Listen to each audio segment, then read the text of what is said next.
아멘. 예, 감사합니다. 힘이 되네요. 학생들이 기도해 주는 게 이렇게 힘이 되는 줄 몰랐네요. 너무너무 힘이 됩니다. 선생님들도 힘이 되시죠? 아, 예, 감사합니다. 진짜 힘이 됩니다, 여러분. 오늘은 찬양에 대한 이야기 세 번째 시간이죠. 찬양에 대한 이야기 세 번째 시간이에요. 오늘도 이제 우리는 구체적으로 무엇을 찬양하는가 파트 2를 나눠보도록 하겠습니다. 지난주 혹시 우리는 구체적으로 무엇을 찬양하는가에 대한 해답을 기억하시는 분 계세요? 있을 텐데, 누군가는 있을 텐데 부끄러워서 말을 못하죠. 막 카톡으로 답을 보내세요 이러면 막 쏟아질 텐데. 예, 첫 번째는 우리가 지난주 복습을 좀 해보면 우리는 구체적으로 무엇을 찬양하는가? 하나님이 행하신 일, 아까 찬양 인도자분께서도 말씀해 주셨죠. 하나님이 우리에게 행하신 그 일, 그 사건에 대해서 노래하고 찬양한다고 이야기했어요. 그래서 경험이 중요하다 그랬죠. 오늘 두 번째 시간입니다. 이렇게 이야기를 풀어보려고 해요. 우리나라의 그 가수들 중에 아주 이렇게 메이저는 아닌데 CCM 가수 중에 블랙 가스펠이라는 장르를 하는 가수들이 있어요. 헤리티지라고 들어봤어요? 헤리티지? 예, 헤리티지 들어봤죠? 이 헤리티지 찬양 좋아하는 사람들만 들어본 것 같은데 헤리티지가 방송에도 아주 자주 나와요. 예를 들면 부르의 명곡이나 또 몰라요. 부르의 명곡 요새 하나요? 옛날에 나는 가수다 이런 거는 너희들 돌잔치 때 보던 프로그램이지. 하여간 그런데 보면 가끔 뒤에 한 50명의 성가대 같은 콰이어가 딱 서서 합창을 해주는 헬퍼들로 이렇게 섭외되는 분들인데 방송에 등장하는 그 매스 콰이어는 거의 10중 8구는 다 헤리티지에서 섭외를 받아요. 그러니까 유명한 사람들이죠. 우리나라 블랙 가스펠, 그러니까 흑인들의 정통한 그 가스펠 음악을 시도하는 분들은 우리나라에서 하여간 탑이에요. 헤리티지 매스콰이어나 헤리티지 검색하면 영상도 많을 거니까 집에 가는 길에 한 번씩 들어보세요. 아, 이런 게 블랙 가스펠이구나, 이런 게 흑인 찬양이구나, 이렇게 딱 느낄 수 있어요. 굉장히 잘한단 말이에요. 그런데 예전에 TV에서 이런 걸 봤어요. 이 헤리티지 매스콰이어가 어떤 기독교 영화인가를 찍으려고 미국 본토에 갔어요. 진짜 블랙 가스펠을 찾아서 갔어요. 그래서 헤리티지에서도 이제 이 주전 선수들, 앞에 마이크 잡는 주전 선수들이 그 블랙 가스펠 하는데 가가지고 이제 진짜 자기 노래를 한번 해본 거예요. 그럼 흑인들한테 딱 들어보고 이 사람들이 하는 음악이 이 블랙 가스펠 맞습니까? 이렇게 물어본 거죠. 그런데 우리나라에서는 그렇게 난다긴다 하는 사람들 찬양을 딱 듣더니 그 사람들이 다 시원찮다는 거예요. 그래서 이거 다 가짜라고 이렇게 하는 장면을 봤어요. 왜 그럴까요, 여러분? 블랙 가스펠을 한국에서 배워서 그래요. 블랙 가스펠을 한국에서 배워서 그렇다고요. 그러니까 우리나라 사람들이 아무리 R&B 소울 블랙 가스펠을 잘 불러도 흑인 사람들이 들을 때는 어떨까요? 마치 거꾸로 생각하면 흑인 아저씨가 우리나라 진도 아리랑을 구성지게 부르는 거랑 똑같아요. 어떻겠어요? 그냥 웃기겠죠. 아무리 잘해도 그 소울이 없을 거 아니에요. 진도 아리랑의 소울을. 그죠? 진도 아리랑의 소울은 진도에 계신 할머니가 밤매면서 이렇게 불러야 진짜 소울인 거잖아요. 그러니까 본토에 가서 배워야 되는 거예요. 자, 비슷한 예를 하나 더 들어드릴게요. 우리나라에서 성악, 우리 소찬 서포터즈가 또 성악을 하지 않습니까? 우리나라의 아주 유망주입니다. 꿈나무예요. 성악 유학을 어디로 많이 가냐면 이태리로 많이 간대요. 이태리. 근데 이태리에 가서 성악 공부를 하면서 자신감이 충천해서 오느냐? 그렇지 않대요. 성악하러 딱 가면 한 1, 2년 안에 다들 절망을 한대요. 안 되는 태생적인 한계를 깨닫는데, 왜냐하면 이태리 피자집 아저씨 콧노래가 나보다 나은 거예요. 이태리에서 박스 줍는 아저씨가 부르는 콧노래가 그 전공생보다 훨씬 나은 거예요. 왜냐하면 이태리 말의 그 발성이나 그 사람들의 생김새나 이런 게 그냥 노래하는 악기로 그냥 찍어졌고 발성 자체가 다르니까 동양인들이 가서 별 노래 해도 그냥 유전자 안에 들어있는 그 성악 보컬의 유전자는 따라갈 수가 없다는 거예요. 본토에 가서 배워야 되는 거예요. 본토에 가서 그 소울을, 그 스피릿을 느끼면서 배워야 되는 거죠. 자, 찬양을 배우려면 우리나라의 유명한 찬양팀들 있지 않습니까? 마커스, 어노인팅, 제이어스, 또 요즘 뜨는 신흥 강좌 누구예요? 리젠워십, 뭐 이런 데 가서 배우면 안 됩니다. 이거 리젠워십 하는데 안 웃는 친구들은 좀 문제가 있어요. 리젠워십 모르는구나 너네. 알아야 되는데. 이런 데 가서 배우면 안 돼요. 어디 가서 배워야 될까요? 본토 이스라엘 가서 배워야죠. 이스라엘 사람들은 찬양을 어떻게 했는가? 그 원점을 타격해야 돼요. 그래야 진짜 찬양이 무엇인가를 배울 수 있는 거죠. 이스라엘 사람들이 수천 년 동안 불러온 노래는 무엇인가? 그게 찬양이잖아요. 그거를 배우러 가야 돼요. 자, 여러분, 이스라엘의 레전드가 된 찬양이 하나 있어요. 이스라엘의 뭐 이런 200년이 아니라 수천 년 동안 내려오면 레전드 찬양이 있어요. 이 찬양은 성경에도 계속 등장하는 찬양이에요. 우리가 이렇게 책으로 보니까 이 글씨가 찬양 같지 않은데 이 노랫말은, 이 찬양 가사는 성경 뭐 앞에서부터 뒤에까지 계속 반복돼서 나오는 이스라엘의 레전드 찬양이 시편 103편 8절에 나오는데요. 여러분들은 찾지 마시고 스크린은 오늘 말씀을 띄워주시면 돼요. 제가 시편 103편 8절을 읽을 테니까 여기서 이 가사를 한번 찾아보세요. 제가 읽는 건 시편 103편입니다. 여호와는 긍휼이 많으시고 은혜로우시며 노하기를 더디하시고 인자하심이 풍부하시도다. 여기 나오는 말하고 똑같죠. 자, 이 찬양 가사는요, 제가 지금 읽은 거, 여호와는 긍휼이 많으시고 은혜로우시며 노하기를 더디하시고 인자함이 풍부하시도다. 이 이야기는, 이 찬양 가사는 성경에 수십 번 반복되는, 이 말 자체가 수십 번 반복되고 이 모티브는 더 많이 반복되는 아주 중요한 찬양 가사고 표현입니다. 이 구약 성경에 이르면 저 앞에 있는 출애굽기부터 저 뒤에 있는 나훔서까지 이 찬양 계속 반복돼요. 아마도 이 고대 이스라엘의 그 구약 세계에서 가장 인기 있고 가장 많이 불려진 레전드 찬양이 아니었나 이렇게 생각해요. 자, 여러분, 근데 오늘 이 찬양의 내용이 무엇입니까? 이 사람들은 구체적으로 지금 무엇을 찬양하고 있어요? 이게 찬양의 가사인데 이 사람들은 무엇을 찬양하죠?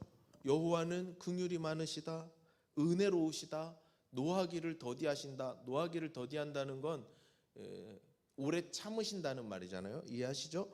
인자하심이 풍부하시다. 이거 다 무슨, 뭐에 관한 찬양일까요? 언어 영역 문제입니다. 고3. 자, 이 어디 갔습니까? 자비롭고 은혜롭고 노하기를 더디하고 인자와 진실이 많은 하나님이다라는 것을 하나님의 땡땡 두 글자로 딱 함축적인 단어로 한번 요약해 보세요. 고3.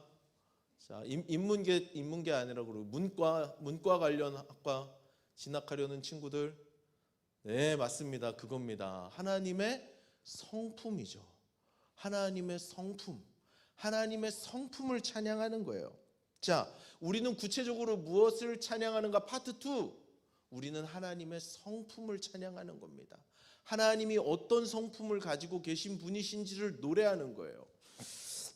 여러분, 찬양이 영어로 praise죠. praise를 우리말로 번역할 때 칭찬하다라는 뜻이잖아요. 근데 우리가 감히 하나님을 칭찬합니다, 이런 거는 이제 우리 정서에 안 맞으니까 이제 찬양이라는 단어로 좀 더 이렇게 승화시켜서 이렇게 고백을 하는데, 프레이즈의 원래 뜻은 칭찬하다예요. 칭찬하다.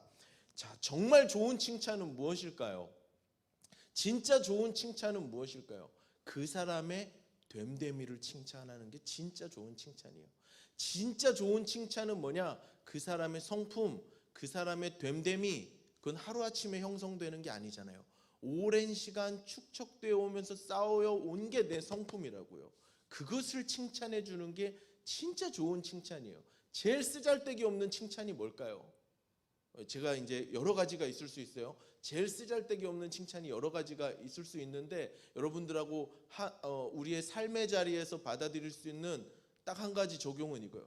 제일 쓸데없는 칭찬이 뭔가? 외모 칭찬이에요. 외모 칭찬. 특히 뭐 몸매는 사실 우리의 노력 여하에 따라서 좀 달라질 수 있습니다. 우리 찬이처럼 매일 운동을 하는 친구는 벌써부터 막 몸짱 같고, 전도사님처럼 뭐 5년에 한 번 운동하는 사람은 그냥 이렇습니다. 몸매는 사실 우리 노력 여하에 따라서 좀 달라질 수 있지만 얼굴이나 이런 외모는 그렇지 않아요. 특히 여러분들 나이 때 이 외모 있잖아요. 얼굴. 이건 너희들 잘못이 아니야. 100% 부모님 잘못이야. 그러니까 너희들의 세팅은 너희들 노력으로 바꾸는 게 아니라 그냥 부모님이 주신 거예요. 그러니까 칭찬을 들어도 부모님이 들어야 되고 너희들은 이거에 대해서 책임질 것도 영광받을 것도 없어요. 그러니까 내가 딱 거울 앞에 섰는데 잘생겼다? 그럼 부모님께 영광을 돌리세요. 부모님이 칭찬을 받아야 됩니다. 제 아들은 잘생긴 것 같아요. 예. 자, 너희들이 못생긴 것도 없어. 사실 얘들아, 잘생기고 못생긴 게 어딨니? 빨간색이 예쁘니 파란색이 예쁘니? 미의 기준은 상대적인 거예요. 잘생기고 못생긴 건 없는, 그런 말 없는 거예요. 그러니까 우리의 외모에 대해서 칭찬받으려고 생각을 하지 마세요. 그건 정말 싸구려 칭찬입니다. 알겠죠? 자, 여러분들이 이 외모에 대해서, 그러니까 너무 어떤 친구는 조금 내가 볼 때 아주 세속적으로 생겼어요. TV에 나오는 사람들의 부류를 닮았어요. 그런 사람들이 예쁘다 잘생겼다 하잖아요. 그 사람들에 대해서 칭찬할 필요도 없고 그 사람들은 또 우쭐댈 필요도 없어요. 얼마나 어리석은 일입니까? 며칠만 지나면 다 전도사님처럼 이렇게 될 텐데 그거 뭐 잘났다고 그거 외모에 대한 칭찬은 바라지도 말고 하지도 마세요. 그런 문화를 형성하지 마세요. 이 시대에 팽배한 그 외모 지상주의적 문화는 크리스찬들은 거부해 저항해야 되는 거예요. 말도 안 되는 얘기. 내가 이렇게 낳고 싶어서 생겼냐? 우리 조상 대대로 유전자가 이런데 이렇게 해야 되는 거예요. 미의 기준은 상대적. 진짜 좋은 칭찬, 진짜 좋은 프레이징은 뭐냐? 성품에 대한 찬양이에요. 성품은 하루아침에 만들어지는 게 아니거든요. 오랜 시간 누적되면서 내 선택이 반복되고 삶의 결이 쌓여서 나오는 게 성품이에요. 그러니까 성품은 정말 값진 거죠. 좋은 거죠. 칭찬을 하려면 성품을 칭찬해야 돼요. 결과에 대해서 칭찬할 필요도 없어요. 야, 너 공부를 참 잘한다. 너 머리가 좋구나. 이런 것도 별로 안 좋은 칭찬이에요. 넌 정말 은근과 끈기로 노력하는 성품을 가졌구나. 이렇게 말하는 게 훨씬 더 좋은 말인 거죠. 자, 여러분 다시 본론으로 돌아왔어요. 진짜 좋은 칭찬은 성품에 대한 칭찬이고 진짜 가꿔야 될 거는 외모가 아니라 성품이라고 말했습니다. 자, 이스라엘의 레전드 찬양. 성경에서 계속 등장하는 이 레전드 찬양은 뭘 찬양하고 있느냐? 하나님의 외모를 칭찬하는 게 아니라 하나님의 성품을 칭찬하고 있어요. 자, 그럼 이런 질문이 들어요. 과연 하나님의 성품은 누가 규정했을까? 우리 최강겸손 선생님의 성품을 논하자면 저는 저분이 최강겸손한 사람이다. 최강겸손한 성품을 가지고 있다 생각하지만 또 가까이 사시는 김세연 선생님은 여러분 이 두 분이 같이 삽니다. 그거 알고 계세요? 가족이에요, 법적으로. 같이 사는 김세연 선생님은 최강겸손인 줄 알고 결혼했는데 약간 최강은 아니더라 이렇게 생각할 수 있잖아요. 한 개인에 대한 성품의 평가는 각자 다를 수 있더라고요. 그러니까 하나님에 대한 이 레전드 찬양 가사의 성품을 누가 규정했을까 이런 질문이 드는 거죠. 누가 규정했냐면요, 하나님 자신이 규정하셨어요. 이 성품은 이스라엘 사람들이 바라본 하나님에 대한 성품이 아니고 하나님 스스로 난 이런 성품의 존재다라고 말씀해 주신 게 바로 오늘 이 레전드 찬양 가사예요. 이 말씀 주신 배경이 좀 중요한데요. 출애굽기 34장 보면 모세의 할아버지가 시내산에 올라갑니다. 또 올라갑니다. 2번 올라가서 40일 금식 기도를 또 합니다. 왜냐하면 이스라엘 백성들이 말 안 듣고 막 우상 숭배해서 하나님이 써주신 이 10계명 돌판을 우상에다가 던져서 때려 부셨거든요. 다시 받으러 가서 두 번째 돌판을 받으려고 시내산에 딱 올라갔는데 모세 할아버지가 얼마나 많이 기도를 했겠어요. 주여 막 하고 막 40일을 기도하고 막 했는데 하나님이 나타나셨어요. 근데 고대 이스라엘 사람들은 하나님을 보면 어떻게 되냐면 죽는 거예요. 죽는 거. 왜 죽냐면 하나님은 너무 밝은 분이시고 너무 거룩한 분이시거든요. 그러니까 인간, 우리 같이 죄에 찌들어 사는 인간이 하나님을 보면 그 죽는 거예요. 타버리는 거예요. 그 강력한 빛 가운데. 그래서 하나님께서 모세 앞을 지나가시면서 모세야 너 숙여라. 너 나 보면 큰일 난다. 숙이고 있어. 이렇게 하시고 지나가세요. 얼굴은 안 보여주시고 등만 살짝 보는 그 장면이 나오거든요.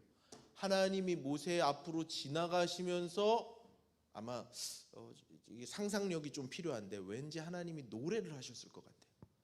하나님이 그의 앞으로 지나가시며 선포하시는 거예요. 여호와라 여호와라. 이게 하나님이죠. 나는 자비롭고 은혜롭고 노하기를 더디하고 인자와 진실이 많은 하나님이라. 하나님이 모세 앞을 지나가면서 하나님이 내가 어떤 존재인지 모세에게 직접 말씀해 주시는 그 말씀이 바로 이 말씀이에요. 그리고 이 말씀은 하나님의 성품에 대한 규정의 말씀은 이스라엘 역사 수천 년을 지나오면서 이스라엘의 레전드 찬양 가사가 되었어요. 자, 여러분, 우리가 찬양을 하다 보면요, 우리 찬양 가사를 곰곰이 해보면 뭐 이렇게 하나님의 행하신 일을 찬양하는 것도 있고 하나님 성품을 찬양하는 것도 있지만 또 어떨 때는 그냥 내 어떤 신세한탄적인 이야기를 하는 경우도 좀 있어요. 내가 어릴 때 뭐 사고 친 얘기, 또 뭐 어릴 때 뭐 막 죄짓고 살던 얘기, 뭐 그런 얘기를 하는 찬양이 있는데 좀 높은 찬양은 무엇이냐? 우리의 마음 상태나 어떤 이런 거에 집중하는 게 아니라 하나님의 성품에 집중하는 찬양이 높은 찬양이에요. 여러분, 우리는 하나님의 성품을 찬양해야 합니다. 그렇다면 오늘 하나님의 성품이 몇 가지가 나오는데 그 중에 한 가지만 오늘 나누겠습니다. 하나님의 어떤 성품을 우리는 찬양하는가? 첫 번째, 바로 긍휼이 많으신 분이라는 거예요. 여기 보면 자비롭다라는 표현이 있죠. 이 자비롭다는 표현은 또 다른 말로 보면, 다른 데 보면 이렇게 긍휼이 많다, 긍휼이 많다라는 이런 말인데요. 그 긍휼이 많다는 건 뭐예요, 여러분? 불쌍히 여긴다는 말이죠. 뭔가 불쌍한 존재들을 바라보면서 하나님은 같이 울어주시는 분이세요. 함께 울면서 연약한 사람들, 또 우리 그때 배웠죠, 고아와 객과 과부 같은 이런 보잘것없고 힘없는 사람들을 보시면서 하나님의 마음은 그냥 보는 순간 긍휼이 넘치는 거예요. 보는 순간 불쌍히 여기는 거예요. 죄인들을 바라보시는 하나님의 마음 어떨까요? 저놈 저거 또 죄 지었네, 저 또 저렇게 했네, 이렇게 하시는 게 아니라 죄인들인 우리를 바라보시는 순간 하나님은 연민과 동정과 긍휼로 그냥 가득 차 버리시는 거예요. 죄인들을 바라보실 때 정죄하지 아니하시고 불쌍한 마음으로 다가가셔서 그 죄인들을 품어주시는 게 우리 하나님 성품이에요. 이 복음서에 보면요, 그러니까 마태, 마가, 누가, 요한 이 성경책을 읽어보면 예수님 이야기인데 예수님이 참 가난한 사람들을 많이 만나요. 그리고 참 그때는 이제 의료 시설이 많지 않고 뭐 독감 주사도 없고 뭐 불주사 뭐라 그러죠, 이거 이렇게 예방 접종 이런 게 전혀 없는 시대니까 장애인들이 너무 많았어요.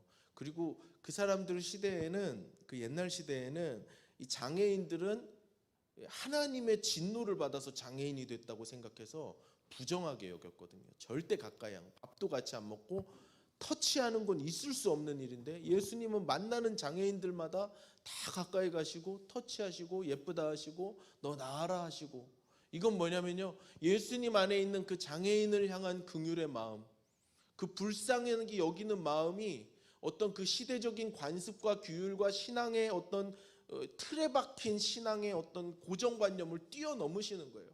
장애인들을 만지시고 치유하시고 끌어안아 주시는 거죠. 여러분, 기억할 수 있기를 바랍니다. 우리의 영적인 모습이 장애인 같고 삐뚤어지고 넘어지고 죄인 같고 정말 볼품없어 보여도 하나님은 우리를 어떻게 보시냐면 불쌍히 여기시는 마음으로 보세요. 가장 먼저는 저놈 불쌍하다, 저놈 안 됐다, 내가 도와줘야 되겠다, 이런 마음으로 보신다는 거죠. 예수님이 성경에 보면 우셨다는 표현이 3번 나옵니다. 남자는 태어나서 3번 울죠. 근데 이 3번이 무한 반복이더라고요. 저는 예배 때마다 우는 것 같아요.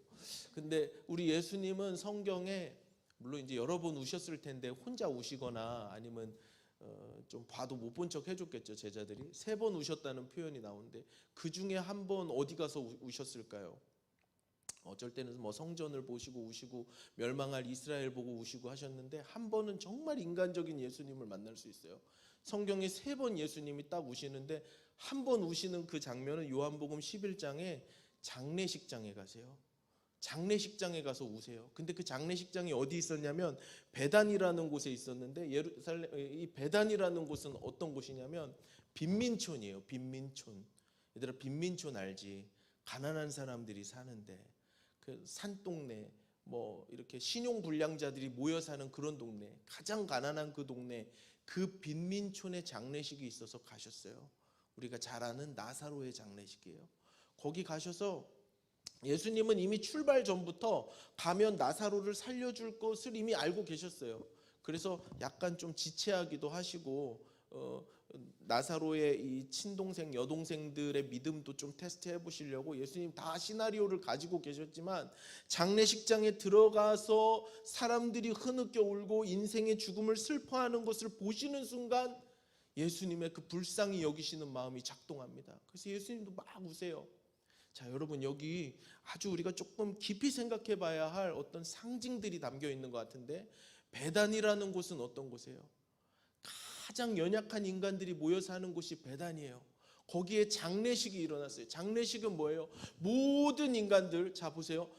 가난한 사람, 잘난 사람, 얼마 전에 이건희 아저씨도 할아버지도 돌아가셨더라고요. 그죠? 정치인이든 죄인이든 모든 보편적인 인류가 경험해야 할 슬픔이 뭐냐? 죽음이에요. 베다니에서의 장례식은 뭔가 특별한 메시지가 있는 거예요. 예수님이 거기 가서 우셨다는 건 뭘까요? 예수님은 나사로가 다시 살아날 걸 알았어요. 예수님은 우리가 죽으면 천국에 가서 영화로운 삶을 누릴 걸 아세요. 근데 베다니 장례식에 와서 예수님이 왜 우실까요? 우리의 인간의 연약함을 체휼하시는 거예요. 몸으로 느끼시는 거예요. 몸으로 느끼는 거예요. 몸으로.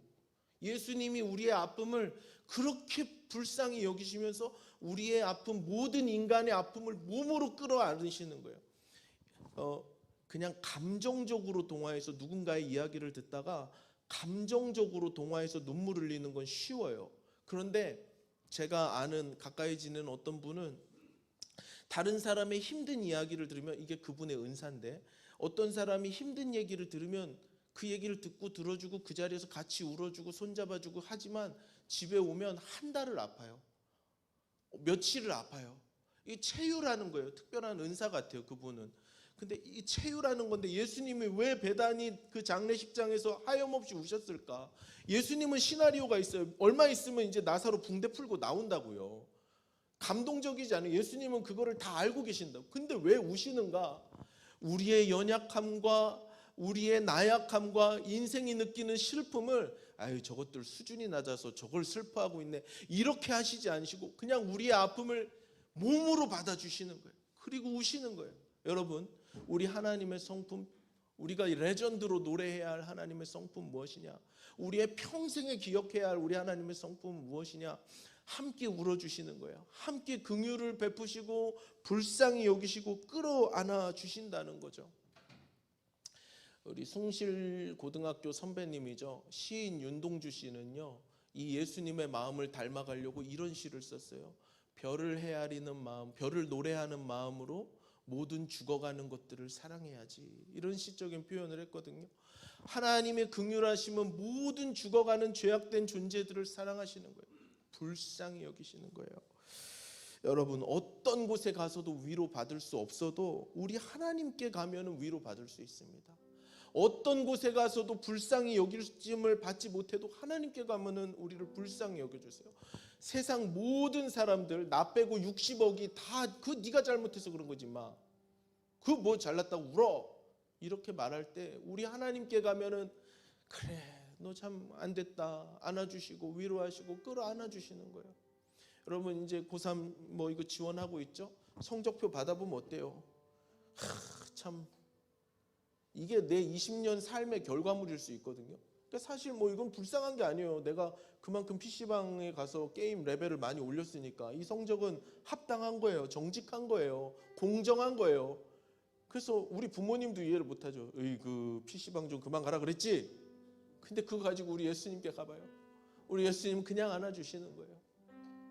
그래 너무 안 됐다, 아이고 아깝다, 이 예수님 마음이에요.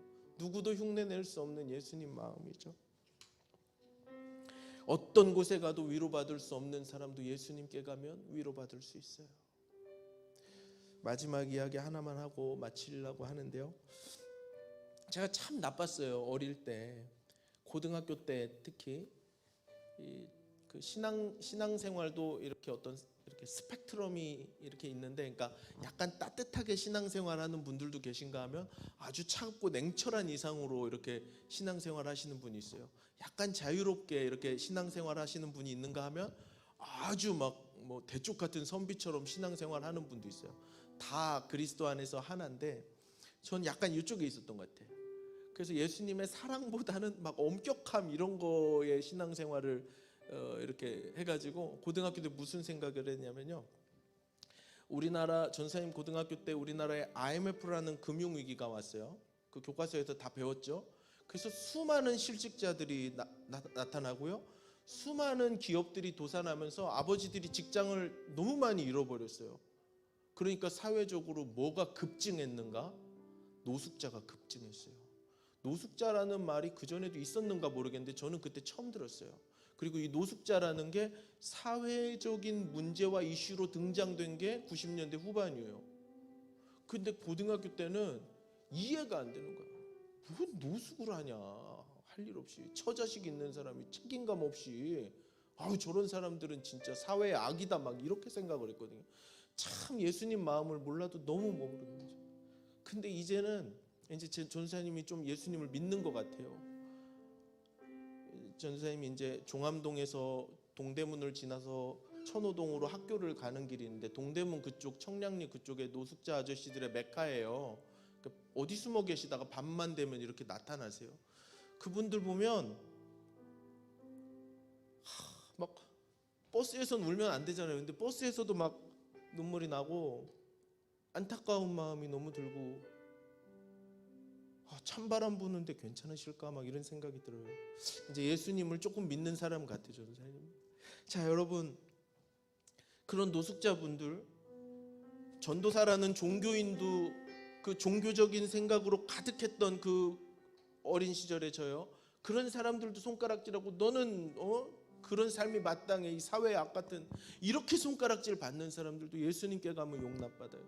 예수님은 모든 사람들을 불쌍히 여기시면서 안아주시는 분이에요. 여러분 우리는 그 하나님을 찬양하는 거예요. 우리는 그 하나님의 성품을 찬양하는 거예요. 주님의 그 자비하심, 긍휼이 많으시고 우리를 사랑하시고 우리를 끌어안으시고 우리를 죄인이라고 정죄하지 않으시고 제일 먼저 우리에게 다가오시고 끌어안아주시고 온몸으로 우리의 아픔을 함께 아파하시면서 울어주시는 그 예수님의 그 아름다운 성품을 찬양하는 거예요. 사랑하는 여러분, 여러분들이 하나님을 더 깊이 알아갈 수 있기를 주님의 이름으로 축복합니다.